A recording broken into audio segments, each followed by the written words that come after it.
A natureza humana de Cristo.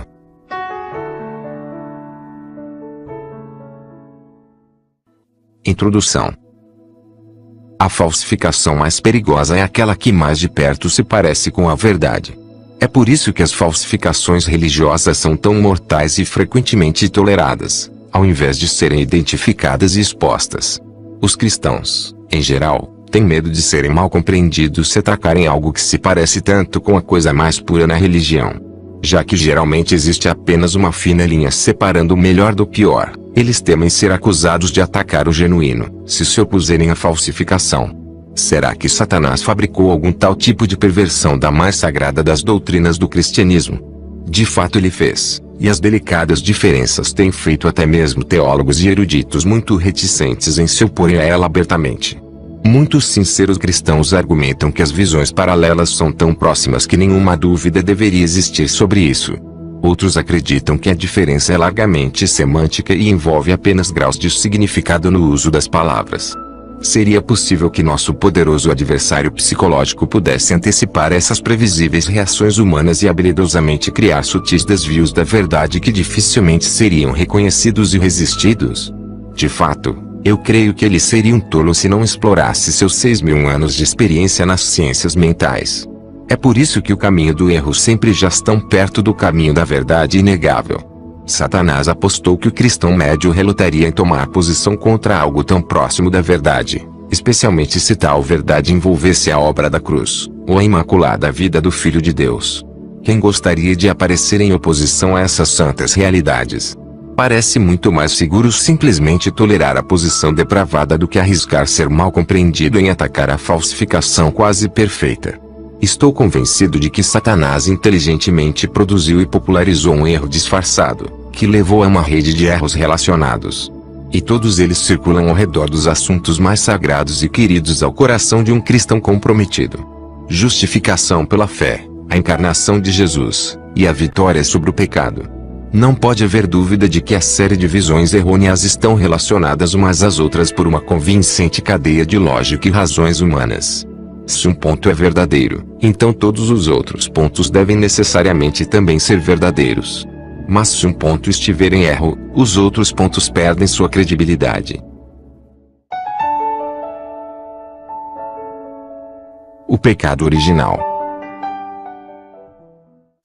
É muito provável que a cadeia foi iniciada pela injeção da doutrina do pecado original dentro da teologia da igreja primitiva. Começando com a posição biblicamente válida da natureza carnal inerente do homem, a qual o predispõe a pecar, a ideia gradualmente evoluiu para que a culpa de Adão também fosse imputada aos seus descendentes. Agostinho foi responsável, mais do que qualquer outro, por propagar esta visão da culpa transmitida. Através de Lutero e dos reformadores, ele encontrou seu caminho dentro de muitas das igrejas protestantes. Embora criasse uma tremenda controvérsia na igreja primitiva, muitos cristãos modernos parecem aceitar a visão da maioria hoje sem muita reflexão ou questionamentos profundos. É fácil ver que existe apenas uma única diferença marginal entre as duas visões, tanto naquela época quanto agora. A natureza enfraquecida e pecaminosa de Adão foi passada para seus filhos através das leis da hereditariedade, tornando impossível para eles não pecarem, enquanto permanecessem em um estado não convertido. Desde que os pecados deles eram o resultado do pecado de Adão, foi fácil para eles deslizarem para dentro do erro de acreditar que eles compartilhavam a culpa dele. Mas há uma diferença muito importante entre a inclinação para o pecado e a culpa do pecado, e é esse pequeno grau de diferença que tem disparado uma série de outros erros doutrinários. Disse o profeta: o filho não levará a maldade do pai, nem o pai levará a maldade do filho. Ezequiel 18:20.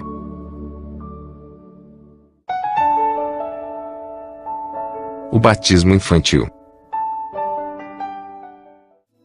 Como uma consequência natural da crença no pecado original, a Igreja Católica desenvolveu uma forte doutrina do batismo infantil. Apenas pelo seu sacramento de aspersão poderia a maldição da culpa de Adão ser removida do bebê.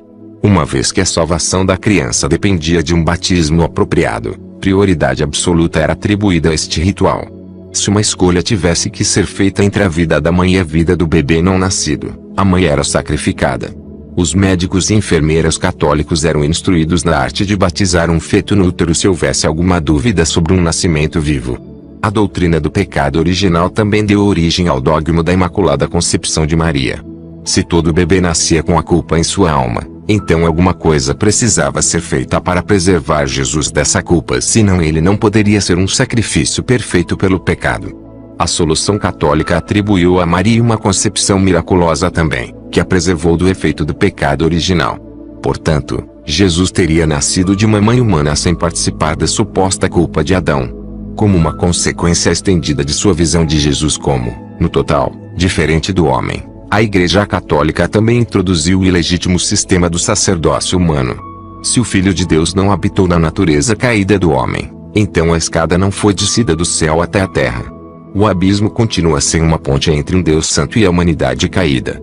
Dessa forma, alguns outros meios deveriam ser providenciados para completar a conexão. Primeiro, ela foi atribuída aos sacerdotes na terra, os quais era sabido possuírem carne pecaminosa. Depois, um papel mediador foi reivindicado para aqueles que haviam habitado em carne pecaminosa mas foram canonizados pela Igreja como santos no céu. Finalmente, aos anjos e à mãe de Jesus foi concedido o status de intercessor entre o homem e Deus.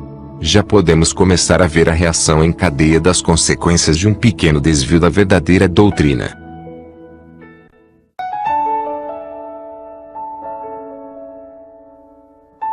Natureza caída ou não caída?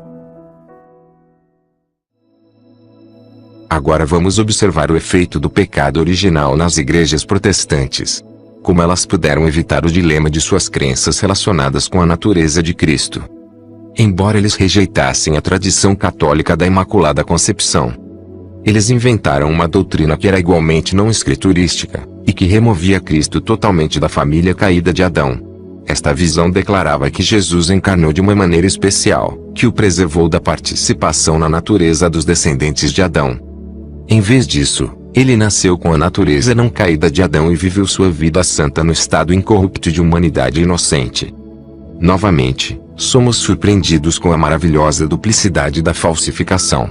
Ele realmente veio na natureza humana, eles dizem, mas deveria ser na natureza não caída de Adão, de forma a protegê-lo da poluição do pecado original. A verdade é que este pequeno desvio estendeu o fundamento para uma série de outras conclusões falsas que atacam algumas das mais acariciadas verdades do protestantismo. Em primeiro lugar, tal doutrina é diametralmente oposta ao claro ensinamento da Bíblia. Pelo menos 6 vezes somos assegurados que Jesus teve uma natureza humana exatamente como a nossa. Em Hebreus 2:11 lemos: tanto o que santifica, como os que são santificados, vêm todos de um só. Por esta causa Jesus não se envergonha de lhes chamar irmãos.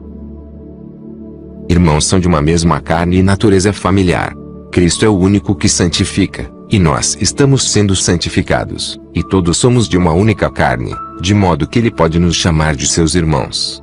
Isto estabelece o ponto além de qualquer dúvida. Pois na verdade ele não tomou sobre si a natureza de anjos, mas ele tomou sobre si a semente de Abraão. Hebreus 2:16.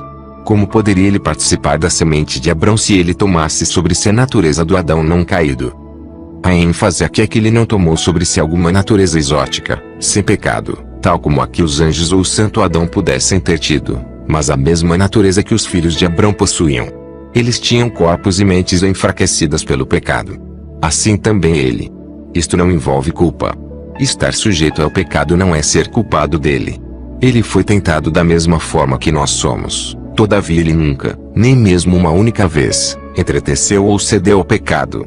Ele nunca desenvolveu qualquer propensão em direção ao pecado por dar-lhe caminho. Ele permaneceu imaculado pelo pecado e foi sempre totalmente puro e santo. Por isso mesmo, convinha que, em todas as coisas, se tornasse semelhante aos irmãos, para ser misericordioso e fiel sumo sacerdote nas coisas referentes a Deus. Hebreus 2:17.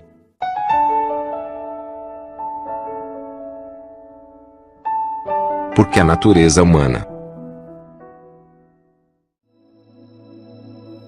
Porque ele nasceu na mesma carne e natureza que temos. Para que ele pudesse ter entendimento de nossas fraquezas e inclinações para o pecado, e ser um sumo sacerdote misericordioso por nós. As palavras em todas as coisas, realmente significam em todas as coisas. É claro. Paulo declarou que Jesus nasceu da descendência de Davi segundo a carne. Romanos 1:3. Seria contrário à razão interpretar estas palavras como significando que Cristo herdou uma natureza santa, não caída de Maria. Qualquer que fosse a semente de Davi segundo a carne, nosso Senhor participou da mesma. Todos os descendentes de Davi, exceto um, cedeu às suas inclinações hereditárias e cometeram pecados pessoais. Jesus, como todos os outros, herdou a natureza de Davi segundo a carne, mas ele não cedeu à fraqueza inerente daquela natureza. Embora tentado em todos os pontos como nós somos, ele não respondeu com um único grau de indulgência a qualquer dessas tentações. Sua vida foi uma constante fortaleza de invencível poder espiritual contra o tentador. Ao contar completamente apenas com a força sempre presente de seu pai, ele demonstrou a vitória que é possível para toda a semente de Davi, segundo a carne, experimentar. Novamente lemos. Portanto, visto que os filhos participam da carne e do sangue, também ele participou das mesmas coisas. Hebreus 2:14. Note como o escritor inspirado enfatiza a semelhança do corpo de Cristo com o do homem. Ele mesmo também participou das mesmas coisas. No inglês, he also himself likewise, significando, ele também, ele mesmo, da mesma forma. Essas palavras são usadas consecutivamente, mesmo sendo repetitivas e redundantes. Por quê? De forma a impressionar-nos de que Jesus realmente entrou na mesma natureza que o homem possuía. Exatamente como os filhos participam da mesma carne e sangue, ele mesmo também da mesma forma, tomou a mesma. Como alguém pode ser confundido por esta linguagem não ambígua?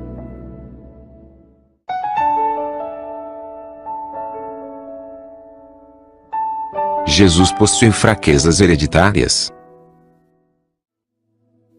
Incidentemente, essas palavras inspiradas definitivamente nos dizem que Cristo tomou parte da mesma natureza que os filhos que são participantes da carne e sangue.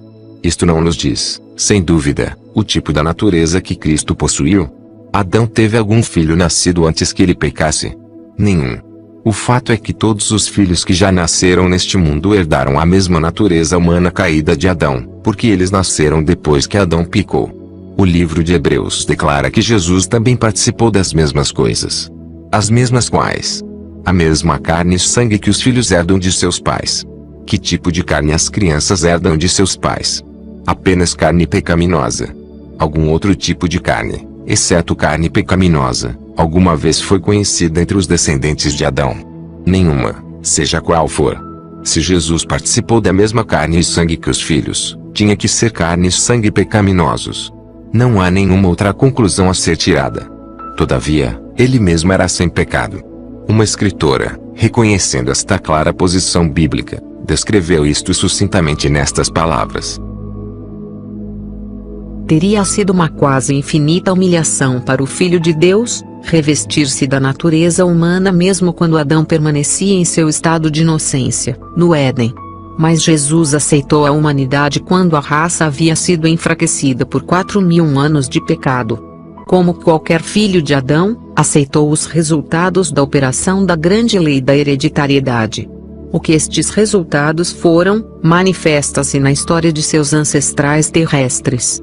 Veio com essa hereditariedade para partilhar de nossas dores e tentações, e dar-nos o exemplo de uma vida impecável.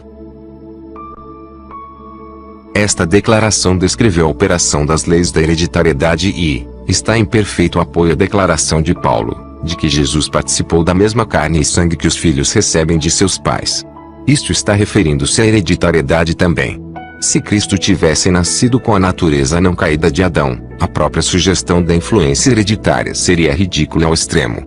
Não poderia haver lugar para qualquer tipo de tendências hereditárias em uma natureza adâmica que nunca conheceu tanto o nascimento quanto a ancestralidade.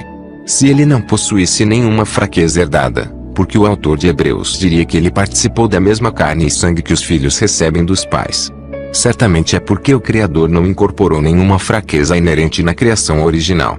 Adão não possuía nenhuma batalha para lutar contra tendências hereditárias. Ele possuía o poder em si mesmo para escolher sempre não pecar. Jesus, como homem, reivindicou ter esse mesmo tipo de poder. Não. Ele disse: nada faço de mim mesmo, mas falo como o Pai me ensinou. João 8:28. Repetidamente, Cristo falou de ser dependente de seu Pai para o que ele dizia e o que ele fazia. Ele escolheu viver sua vida aqui como um homem da mesma maneira que nós temos que vivê-la. Para salvar a si mesmo do pecado e dos perigos da carne, ele dependeu constantemente e unicamente do poder de seu Pai. Foi desta forma que ele superou o diabo, fechou cada avenida da tentação, e viveu uma vida de perfeita obediência. Por nunca ceder ao apelo inerente da carne, ele deu um exemplo do tipo de vitória que pode vir a cada filho de Adão através da dependência do Pai. Satanás tentou Jesus no deserto ao usar seu poder divino para satisfazer sua fome agonizante. Satanás sabia que Jesus tinha o poder de deidade para operar aquele milagre.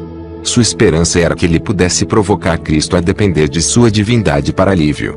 Porque isso teria sido um tal triunfo para Satanás. Ele poderia ter usado isto para sustentar suas acusações de que Deus requeria uma obediência que nenhum homem na carne poderia produzir. Se Jesus falhasse em superar o tentador na mesma natureza que temos e pelos mesmos meios disponíveis para nós, o diabo teria provado que a obediência é, de fato, um requisito impossível. Satanás entendeu muito bem que Jesus não poderia usar seu poder divino para salvar a si mesmo e salvar o homem ao mesmo tempo.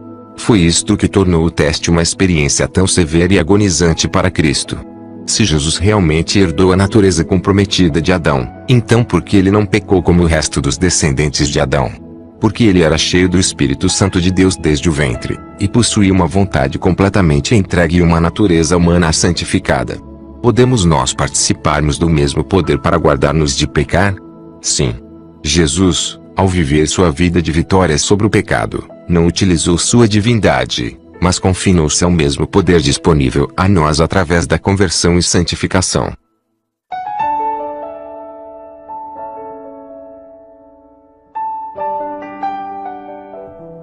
Cristo venceu em nossa própria natureza.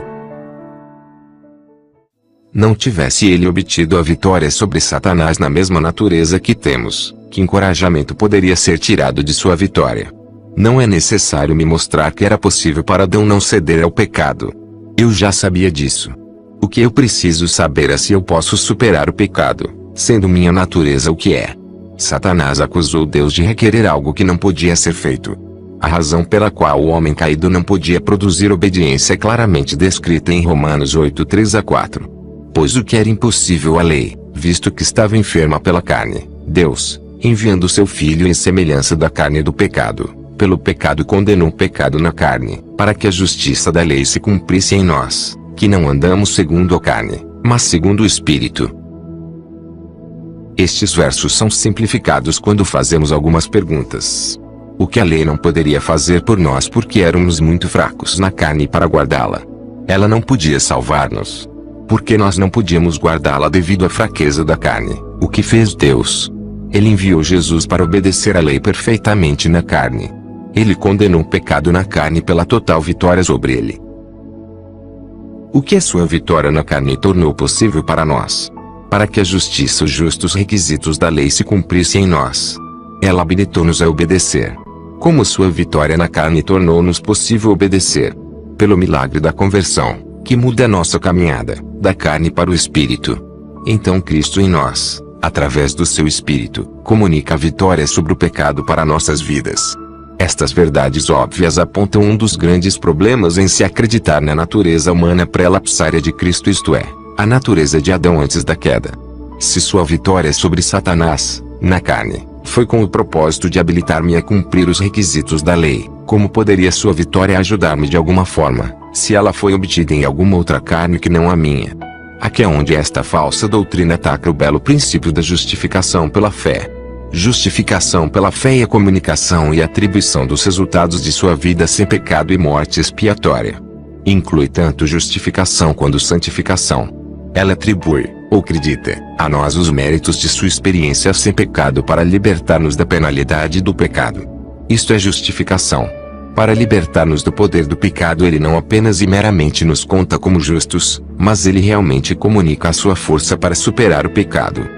Em ambos os casos, ele pode apenas conceder-nos o que ele conseguiu através de sua própria experiência encarnada como Salvador do mundo. Alguém pode afirmar que desde que a justificação apenas envolve uma atribuição do registro sem pecado de Cristo em nossa conta, isto poderia ter sido feito em qualquer tipo de corpo. Mas é isto verdade? O propósito da encarnação foi redimir o homem caído e não o homem que não pecou. Para fazer isto ele tinha que condenar o pecado na carne. Romanos 8:3. Nossos pecados, que procedem da carne, deveriam ser condenados por ele, e a única maneira que isto poderia ser feito era conquistar aquela carne pecaminosa e submetê-la à morte da cruz. Jesus veio tirar o pecado do mundo, como declarou João. Como ele poderia tirar o pecado que não estivesse mesmo na carne que ele assumiu? Para ser mais preciso, como ele poderia condenar o pecado na carne, em uma carne sem pecado? Paulo disse: estou crucificado com Cristo. Gálatas 2:19-20. Porque ele posteriormente declara que nós fomos batizados na sua morte. Romanos 6:3. Todo pecador deve passar, pela fé, através da experiência da crucificação e ressurreição com Cristo. De modo a passar da morte para a vida, cada um de nós deve identificar-se com aquele que nos representou como o segundo Adão. Nossos pecados estavam nele. Quando ele morreu, nós morremos, e a penalidade pelos nossos pecados foi satisfeita e exaurida.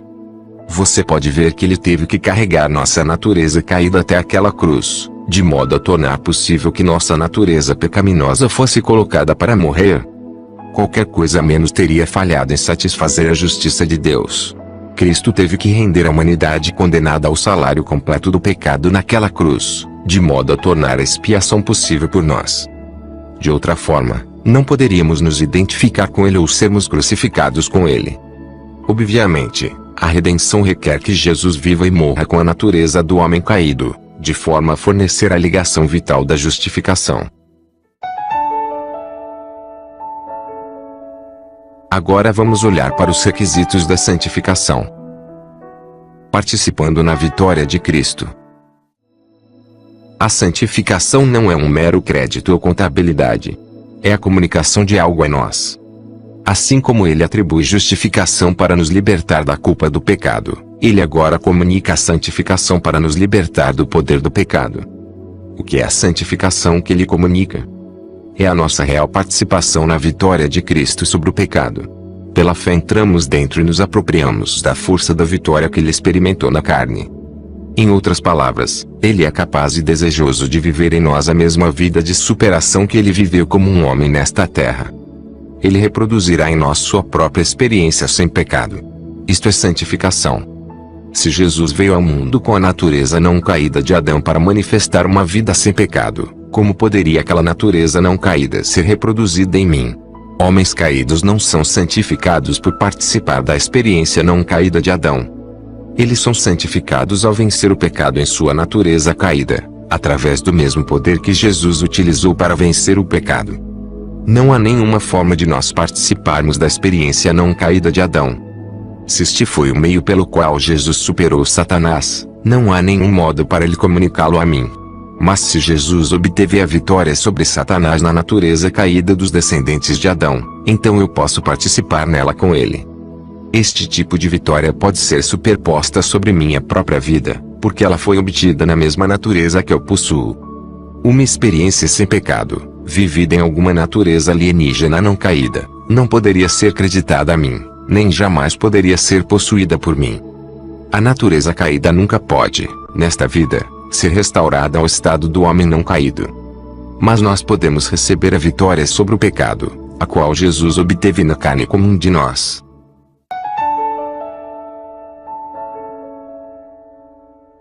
Os dois extremos. Nesta conexão é interessante estudarmos a breve história vivida por um grupo de cristãos em Indiana, Estados Unidos, que reivindicavam ter carne santa. Por volta do ano 1900, um corpo particularmente grande de membros de igreja conservadores tornou-se obcecado com a ideia de que Jesus viveu sua vida sem pecado na natureza do Adão não caído. Assumindo, corretamente, que sua experiência vitoriosa na carne poderia ser comunicada a cada cristão através da fé, eles começaram a ensinar que a mesmíssima vida incorrupta sem pecado de Adão poderia ser vivida pelos homens caídos. Esta visão fanática levou-os a acreditar que eles pudessem reproduzir a absoluta santidade e perfeição do Adão não caído.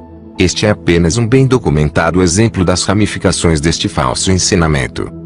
A outra extremidade para a qual os homens são levados, Ao aceitar o erro da natureza pré-queda de Cristo, é exatamente o oposto à teoria da carne santa. Eles simplesmente afirmam que, visto que Jesus venceu na natureza sem pecado de Adão, nós não podemos possivelmente esperar compartilhar sua vitória enquanto permanecermos em corpos de carne pecaminosa.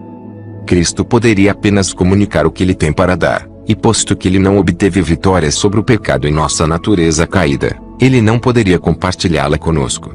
Portanto, é impossível vencer como Cristo venceu. Assim, podemos ver como a verdade bela e simples da santificação é minimizada e removida da experiência da justificação pela fé. Já vimos como o erro do pecado original gerou duas outras perversões, a saber, que Jesus possui a natureza não caída de Adão, e que a santificação não pode ser comunicada ao homem por Jesus. De fato, muitos proponentes do pecado original nem mesmo acreditam que é possível superar todo o pecado nesta vida. Eles negam as repetidas declarações das Escrituras de que o homem caído pode realmente participar da natureza divina de Cristo. De alguma forma eles não conseguem perceber e aceitar o mistério celestial, tão frequentemente afirmado na Bíblia, de que Jesus tomou a natureza caída do homem sobre si, e, todavia, nunca foi culpado de pecado. Para eles a culpa herdada de Adão é tão penetrante na natureza humana que ela apenas pode ser vencida quando a transladação tomar lugar na vinda de Cristo.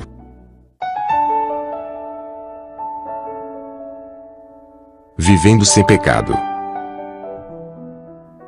É difícil para nós crermos que Jesus, em sua humanidade, pudesse manter uma mente absolutamente pura, impecável, durante seus 33 anos e meio neste mundo.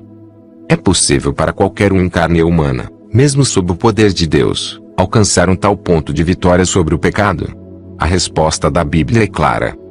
Pois embora andando na carne, não militamos segundo a carne. As armas da nossa milícia não são carnais, mas sim poderosas em Deus. Derrubamos raciocínios e toda altivez que se levante contra o conhecimento de Deus, e levamos cativo todo pensamento à obediência de Cristo. 2 Coríntios 10, 3-5. Esta promessa é feita com relação aos pecadores na carne, os quais voltam-se para o poder libertador do Evangelho. Quanto mais nosso abençoado Senhor seria capaz de clamar a força capacitadora de seu Pai para guardá-lo de pecar. A palavra de Deus assegura-nos que podemos participar da natureza divina de Jesus e ter a mente de Cristo. Sua experiência sem pecado na carne é uma garantia de que qualquer um de nós pode ter a mesma vitória se dependermos do Pai como ele fez. Isto significa que ao vencer o pecado ele não possuía nenhuma vantagem sobre nós. Ele lutou contra o inimigo na mesma natureza com as mesmas armas espirituais que estão disponíveis para nós. Se ele possuiu qualquer vantagem sobre outros homens foi simplesmente que sua natureza humana inerente nunca foi posteriormente debilitada pela indulgência pessoal no pecado. Podemos igualar o padrão perfeito da vida sem pecado de Jesus? Não.